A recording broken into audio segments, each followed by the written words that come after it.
কেউ যদি আশুরার দিনে, আশুরার 10 তারিখ, মুহররমের 10 তারিখে যদি একটা রোজা রাখতে পারো, আমার রাসূল বলে দিয়েছেন তোমার 1 বছরের গুনাহ মাফ হয়ে যাবে।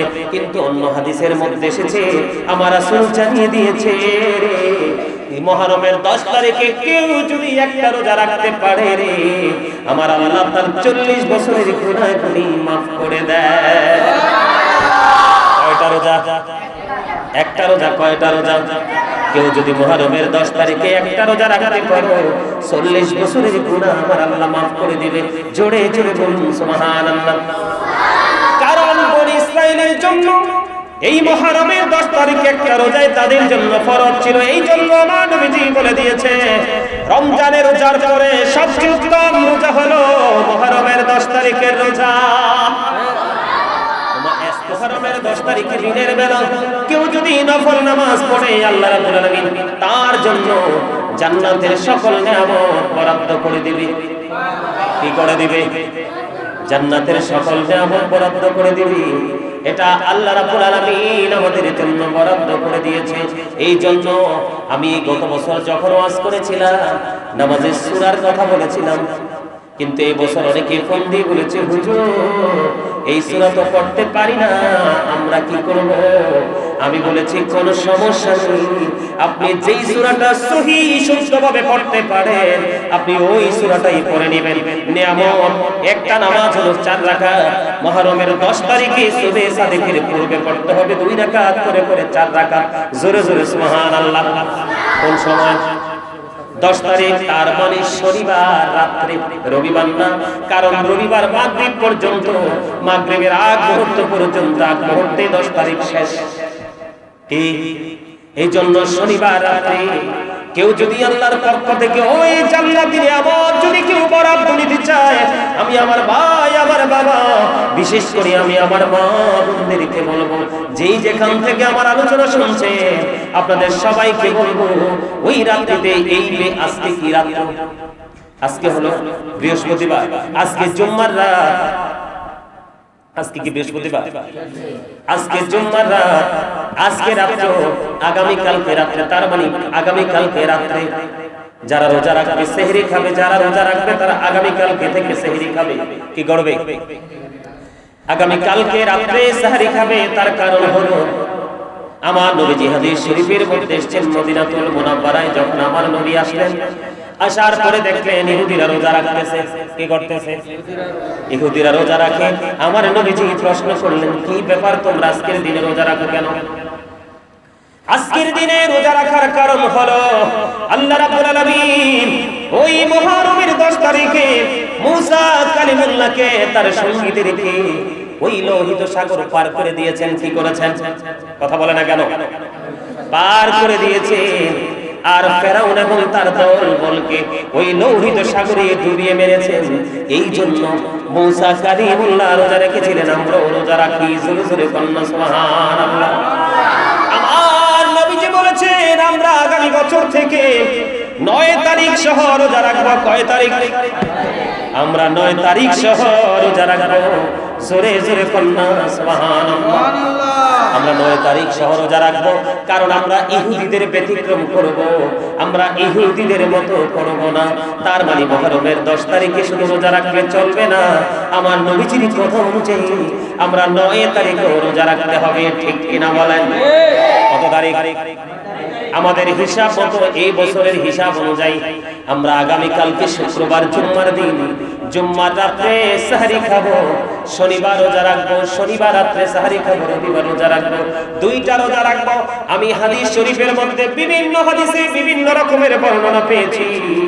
জিলহজের চাঁদে যদি রোজা রাখা হয়, হজের দিন, কোন দিন রোজা রাখা হয়, 1 বছর আগের এবং 1 বছর পরের গুনাহগুলি আল্লাহ মাফ করে দেয়।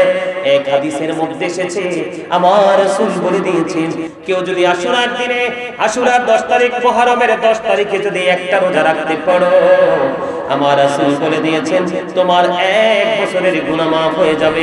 কিন্তু অন্য হাদিসের মধ্যে এসেছে, আমার রাসূল জানিয়ে দিয়েছে মুহররমের 10 তারিখে কেউ যদি একটা রোজা রাখতে পারে রে, আমার আল্লাহ তার 40 বছরের গুনাহগুলি মাফ করে দেয়।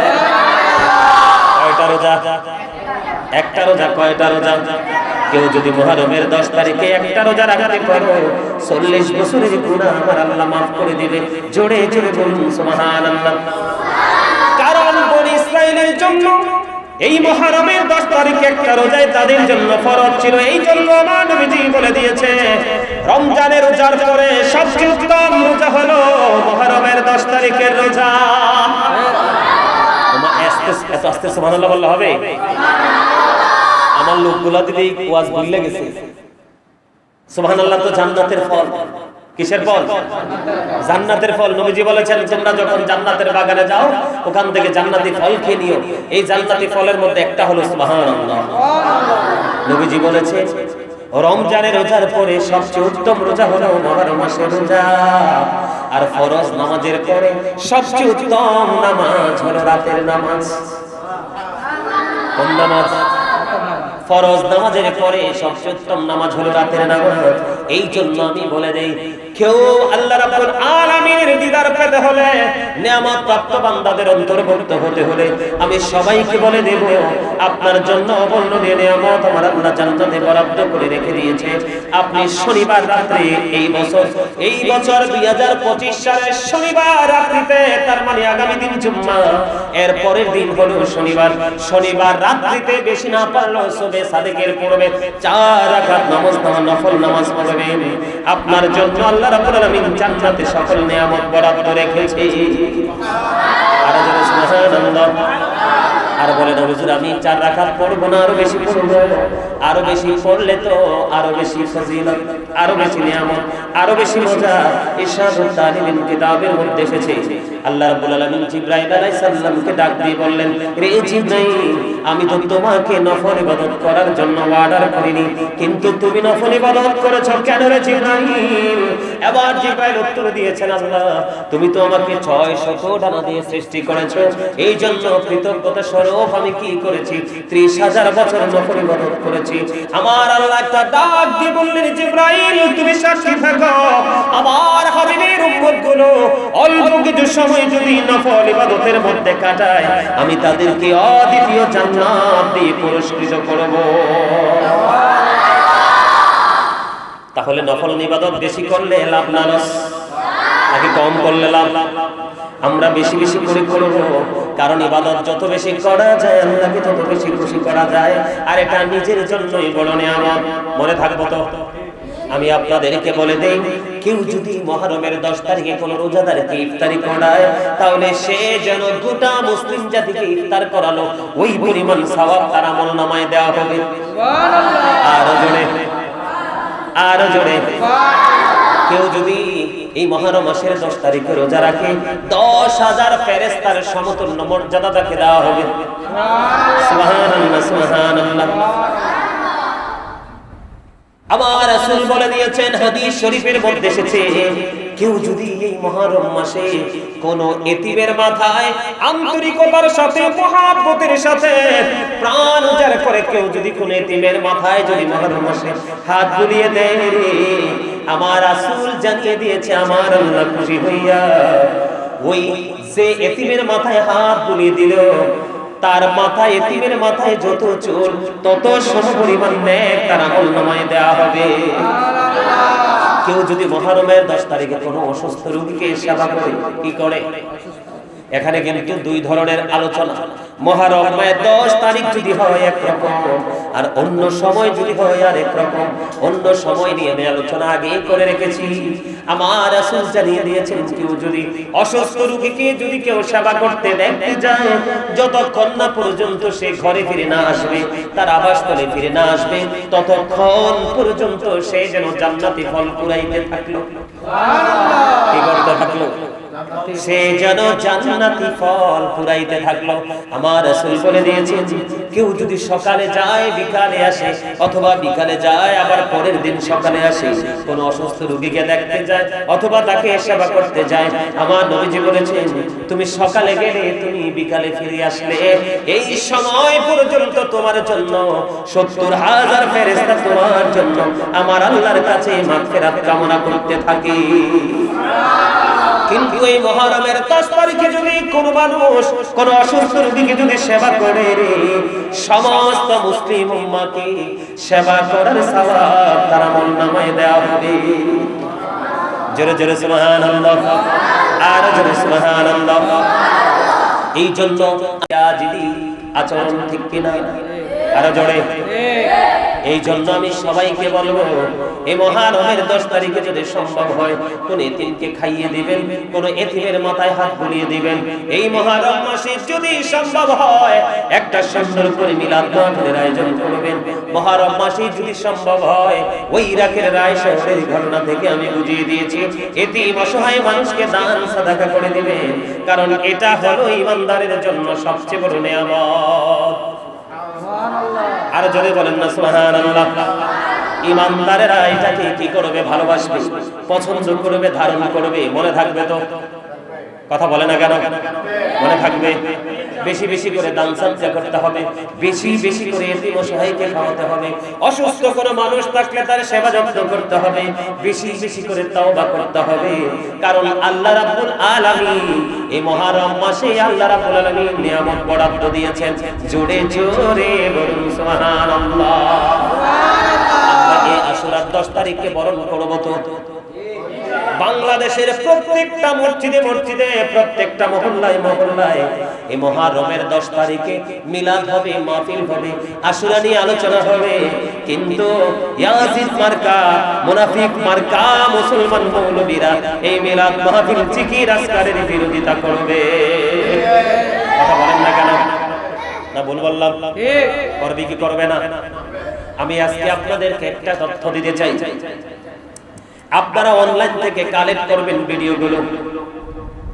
আমি মুখস্থ কথা বলার লোক নই, আবার কাউকে ছোট করার জন্য, হ্যাঁ প্রতিপন্ন করার জন্য বক্তব্য দেওয়ার লোক নই।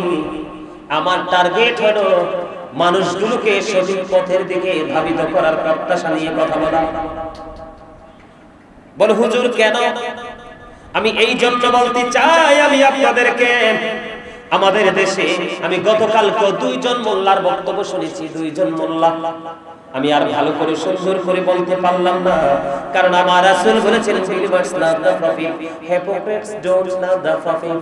আমার রাসূল বলেছেন মুনাফিকরা আমি নবীকে ভালোবাসবে না, আর ঈমানদাররাই আমি নবীকে ভালোবাসবে। যারা ইমাম হুসাইনকে ছোট করে কথা বলতে চায় তারা মুনাফিক ছাড়া আর কিছুই নয়। ঠিক কিনা বলেন? আর জোরে বলেন।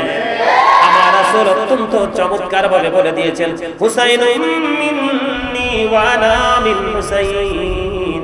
আমার রাসূল অত্যন্ত চমৎকার ভাবে তিনি বলেছেন, ইরশাদ করেছেন, আমি রাসূল সাল্লাল্লাহু আলাইহি ওয়াসাল্লাম ইরশাদ করেছেন, হুসাইন আমি হতে আর আমি হুসাইন হতে। কি খেয়াল করতে হবে, কিন্তু ওয়াজ খালি শুনলে চলবে না, বুঝে শুনতে হবে। তো কি বলেছেন?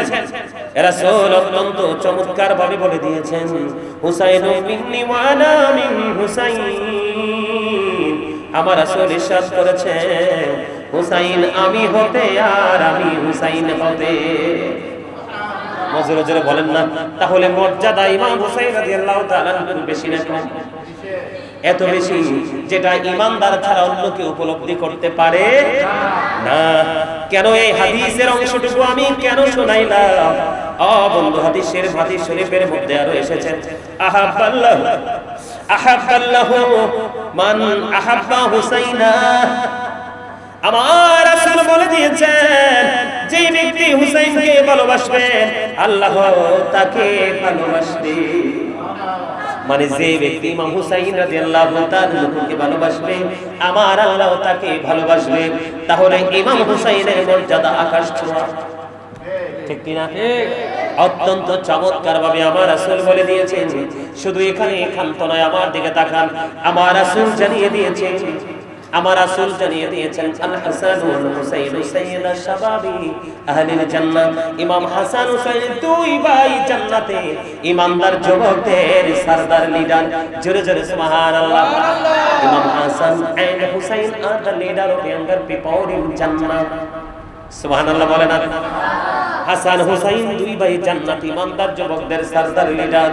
আমি যদি ইমাম হাসান হুসাইনের মা খাতুনে জান্নাত ফাতেমা ওনাকে নিয়ে যদি একটু কথা বলি, আমার রাসূল বলেছেন ফাতিমা সাইয়্যিদাতুল নিসাইল জান্নাহ। আমার রাসূল বলেছেন মাতার Fatima is the leader of জান্নাহ। আমার রাসূল বলে দিয়েছেন মা খাতুনে জান্নাত ফাতিমা জান্নাতে ইমানদার মুমিনাদের সরদারিনী। সুবহানাল্লাহ। আর জোরে জোরে সুবহানাল্লাহ। হাদিস শরীফের মধ্যে এসেছে আপনার আমার প্রাণের রাসূল আরো বলে দিয়েছেন আনা মদিনাতুল ইলম ওয়ালিউল বাবুহা। রাসূল বলেছেন I am a city of education, the gate of that city is Ali. আমার রাসূল বলেছেন আমি হলাম শিক্ষার শহর, আর সেই শহরের দরজা হলো আমার আলী। আমি শুধু তাদের মর্যাদা বোঝানোর জন্য ছোট্ট ছোট্ট করে হাদিসের অংশ বিশেষ আমি আপনাদেরকে শোনাই। আপনারা একটু খেয়াল করবেন, গভীর মন দিয়ে শুনবেন। তার কারণ হলো আমি গতকালকেও দুইজন খুব আলোচিত এবং সমালোচিত দুইজন বক্তা মাঠে কাজ করে আমি তাদের আলোচনা শুনে অবাক হয়ে গেলাম। তারা কোন ইউনিভার্সিটি থেকে গ্রাজুয়েশন করেছে, কোন মাদ্রাসা থেকে পড়াশোনা করেছে, কোন জামিয়া থেকে তারা পড়াশোনা করেছে, কোন কিতাব পড়ে তারা মোল্লা হয়েছে। আমার কাছে আফসোস লাগে, একজন ইয়াজিদকে একবারে চরিত্রবান বানাতে চায়। ইয়াজিদ নাকি ইমাম হুসাইনের সাথে রক্তপাত চায় নাই। জোরে বলেন না নাউজুবিল্লাহ। ইমাম হুসাইনের সাথে যদি আর রক্তপাত না চায় তাহলে রক্তপাত ঘটালো কে? আমি ওই বক্তাকে বলবো, যদি তুমি সত্যিকারের আলেম হয়ে থাকো, যদি সত্যিকারের কিতাব নিয়ে তুমি চর্চা করে থাকো, আমি তোমাকে বলবো তুমি যেইভাবে বক্তব্য দিয়েছো এই বক্তব্যটা তুমি অনলাইনে এসে ভুল স্বীকার করে তুমি তওবা করো। অন্যথায় তুমি কে রক্তপাত ঘটিয়েছে সেটার নির্ভরযোগ্য তথ্য আমাদের সামনে তুলে ধরো, না হয় তুমি কিন্তু পথভ্রষ্ট হয়ে দুনিয়া থেকে বিদায় হবে। আর ইমানদার সত্যিকারের নবী প্রেমিক কুলি প্রেমিক কাহাদে মাহলে ভাই প্রেমিক যারা, তারা ওই সমস্ত বক্তাদের আলোচনা কখনোই শুনবেন না, কারণ তাদের বক্তব্য শুনলে ঈমান আমল দুটাই ধ্বংস হয়ে যাবে। কথা বলে না কেন? আমি ছোট্ট করে একটা হাদিস শরীফ আপনাদেরকে শোনাই। মা আয়েশা সিদ্দিকা রাদিয়াল্লাহু তাআলা আনহা থেকে হাদিস বর্ণিত। তিনি বলেছেন আমি দেখতাম প্রায় সময় আমার বাবা হযরত আবু বকর হযরত আলীর চেহারার দিকে তাকিয়ে থাকতো। সুবহানাল্লাহ বলেন না?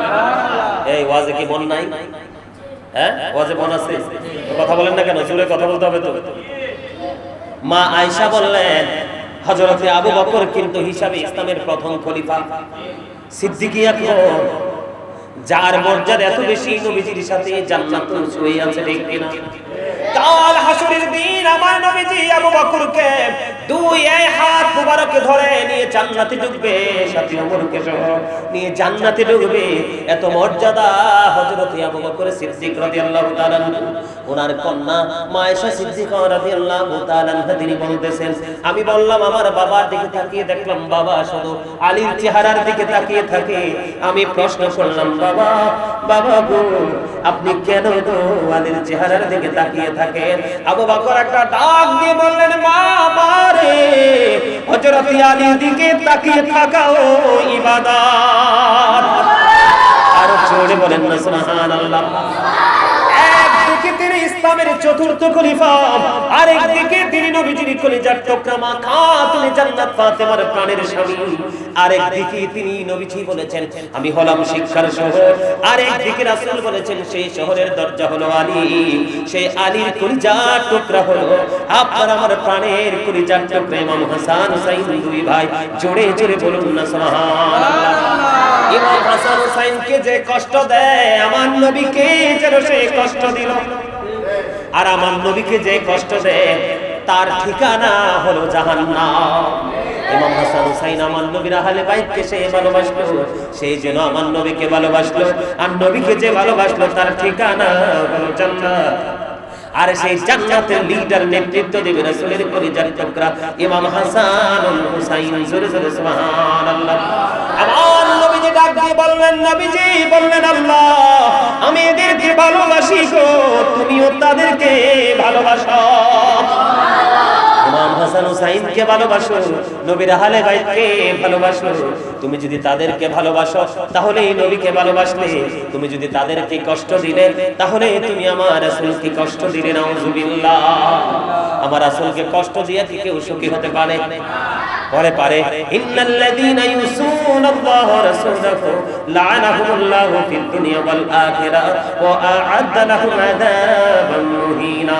আমার আল্লাহ জানিয়ে দিয়েছেন, আল্লাহ এবং আল্লাহ রাসূলকে যারা কষ্ট দেয় আল্লাহ তাদেরকে দুনিয়া এবং আখিরাতে অভিশপ্ত করেছেন, তাদের জন্য মর্মান্তিক শাস্তির ব্যবস্থা রেখেছে। জোরে জোরে কন্যা নাউযুবিল্লাহ। তাহলে এতে কি বোঝা যায়? ইমাম হাসান হুসাইনকে ভালোবাসা মানে নবীকে ভালোবাসা। সুবহানাল্লাহ বলেন না কেন? ইমাম হাসান হুসাইনকে ভালোবাসা মানে আমার রাসূলকে ভালোবাসা। রাসূলকে ভালোবাসলেই আল্লাহর ভালোবাসা হয়ে যায়। তাহলে বিষয়টা কি ক্লিয়ার? ইমাম হাসান হুসাইনের মর্যাদা আছে না নাই? আমার রাসূল বলেছেন হুমা রাইহানাইয়া মিনাদ দুনিয়া। আমার রাসূল বলে দিয়েছেন Imam Hasan and Husain to my flower in the world.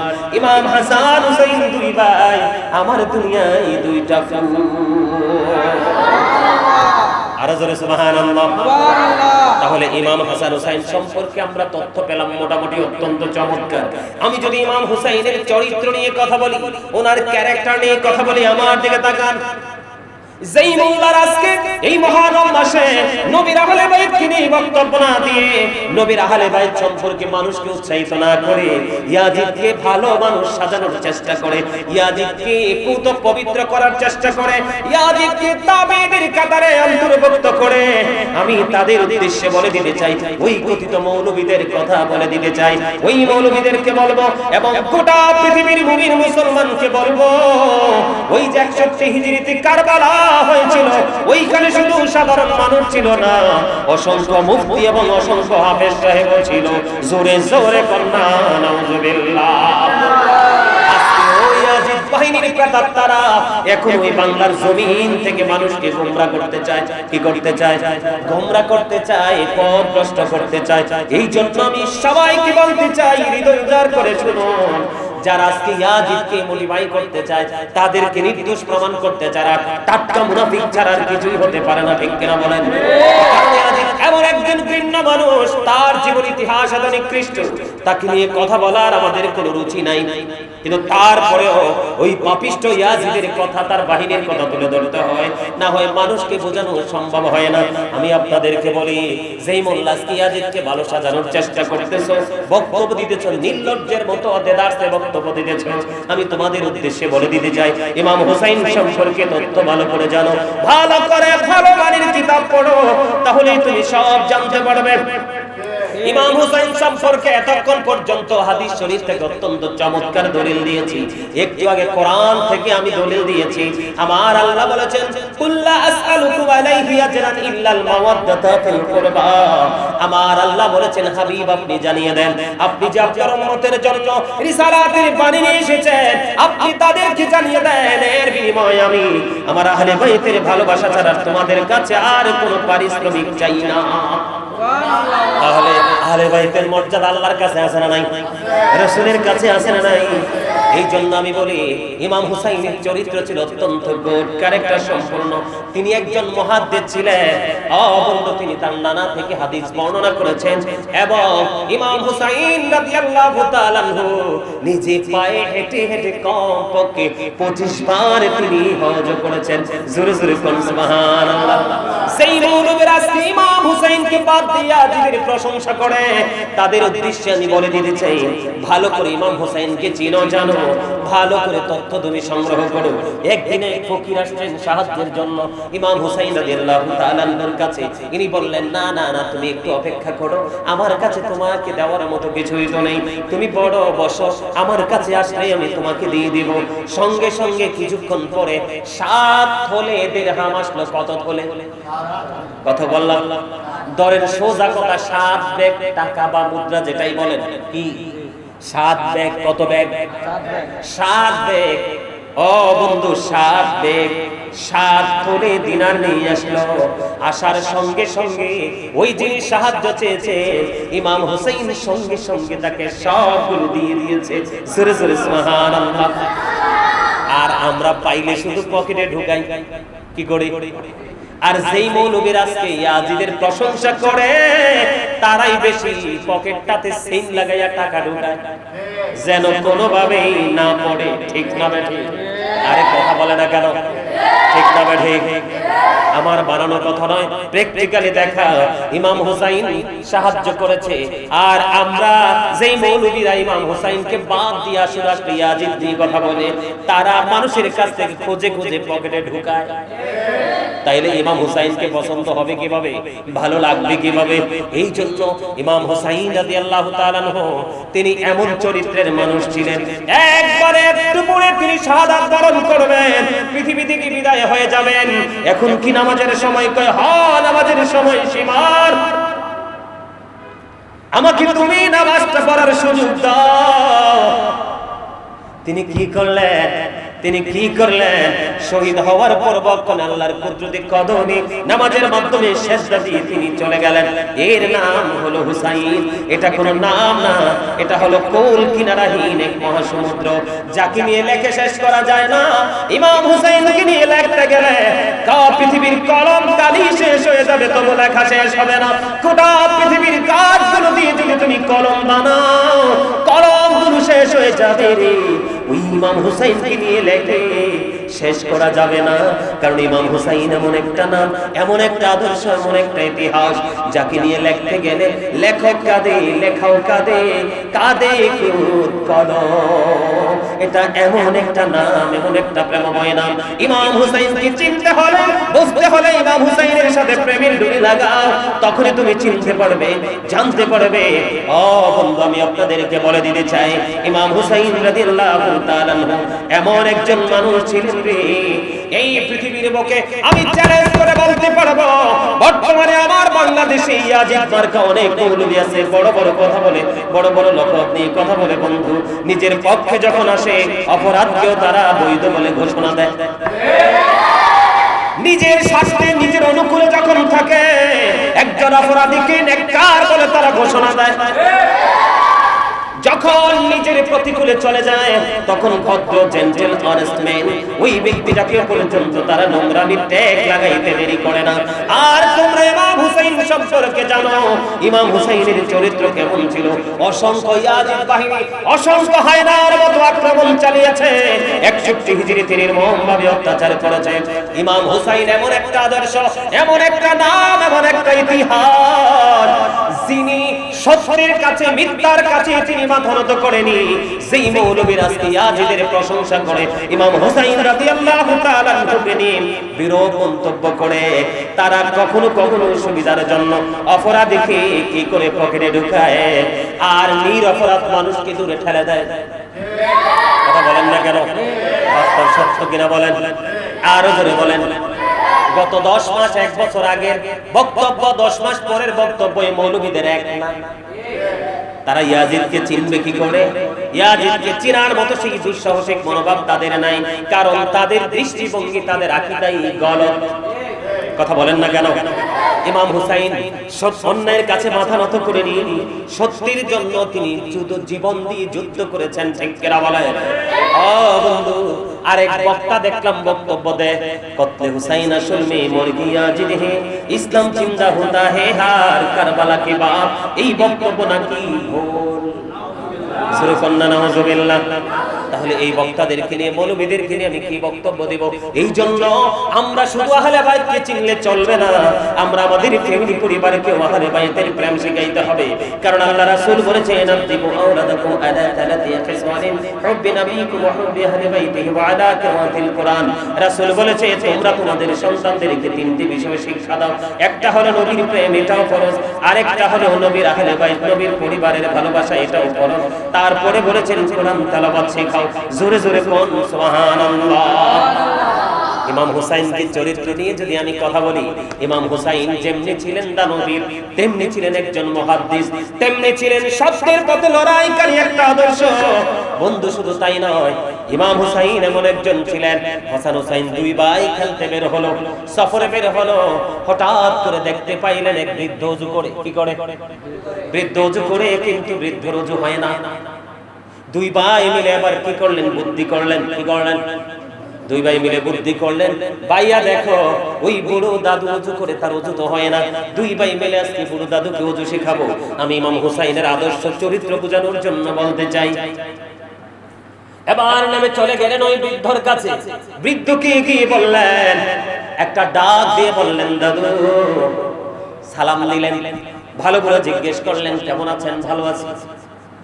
আপনার বাসায় সবাই কেমন আছে? ভালো আছে। দাদু গো, আপনাকে একটা ফয়সালা দিতে হবে। কই কি?